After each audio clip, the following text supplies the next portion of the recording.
Hi friend मयामबु Imangi चखुमना खुरुमजरी अई ngasi balushahi कौबा याम थुम्बा याम हाउबा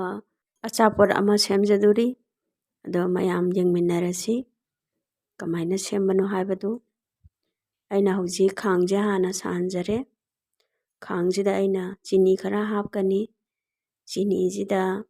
इसिंग खरा हापगा कोई ngahak सवंदुरिबनी चीनी जे अइना हाफ केजी लौजरे अदुगा इसिंग कप अनि हापजरे ngahak सौहलजी अदुगा कोई सिदा एलाइची खरा हापकनी मनम नुंगसीनबा पाउडर लैरदी पाउडर अदुम हापियु पाउडर लैत्रगना मचेट अदुम सेलगा हापियु थुगाइरगा ngahak सौरिंगाई सिदा सोमदा अइना मैदा कप अनि लौजरे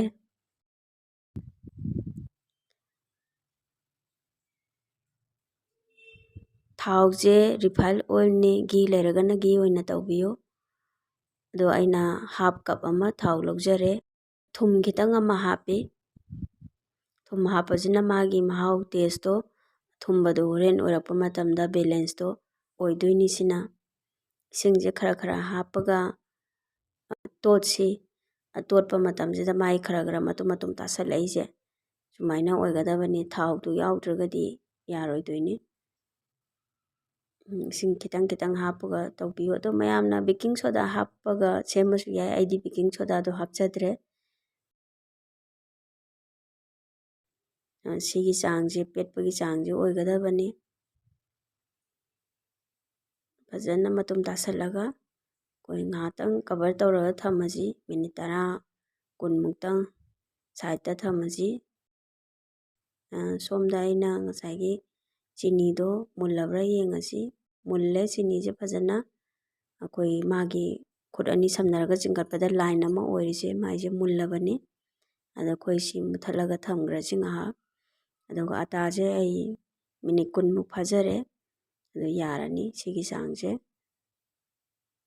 याम चेक्सना तौबिगदबनी मयामना सी अमुक्तंगा फजना तोलजी अदुगा कोइना चावहनिंगबा चांगदो लौबिरो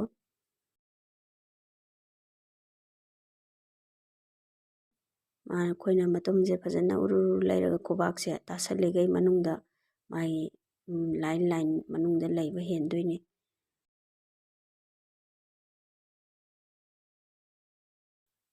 मथंग मथंग सुमाइना अदुमना शेप तो सेमनिंगबा शेप सेमबा याय अदुम मखन मखन शेप अदुम ओहनबा याय मसी याम लाई लेरमे आइदी मार्केट कोई होटेल गुम्बदा उबदा याम लुरमदवै निंगी सेमबदो द आइसु ट्राई तौजबनी याम लाई लेरमे दना मयामदा खंगनिंगदना आइसु वीडियो जे सेमजबनी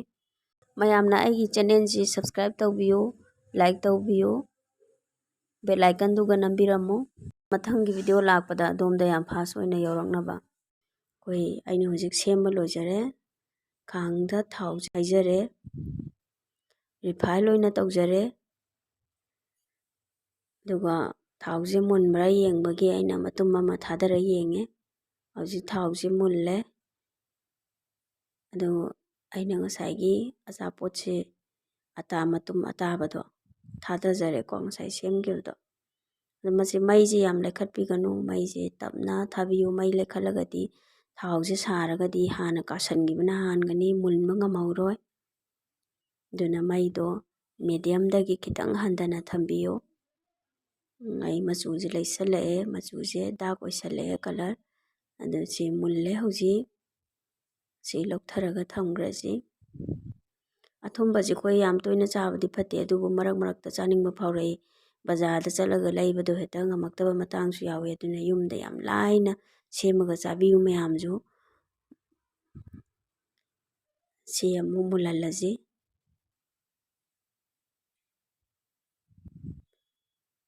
खरा खरा अदुम लेंबियु आई मखादसु नपसंदनबा हौजी मुल्ले सिजु कलर जी याम फजरे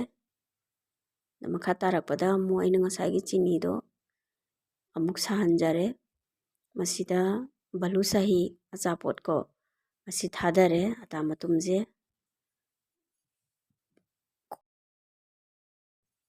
ꯑꯗꯨꯒ ꯁꯤ ꯑꯩꯈꯣꯏ ꯂꯨꯝꯕꯨ ꯂꯨꯝꯕꯨ ꯁꯥꯕ ꯆꯤꯅꯤ ꯃꯍꯤꯁꯤꯗ 30 ꯃꯤꯅꯤꯠꯃꯨꯛ ꯂꯨꯞꯄ ꯊꯝꯃꯕ ꯃꯇꯨꯡꯗ ꯑꯩ ꯂꯧꯈꯠꯆꯔꯦ꯫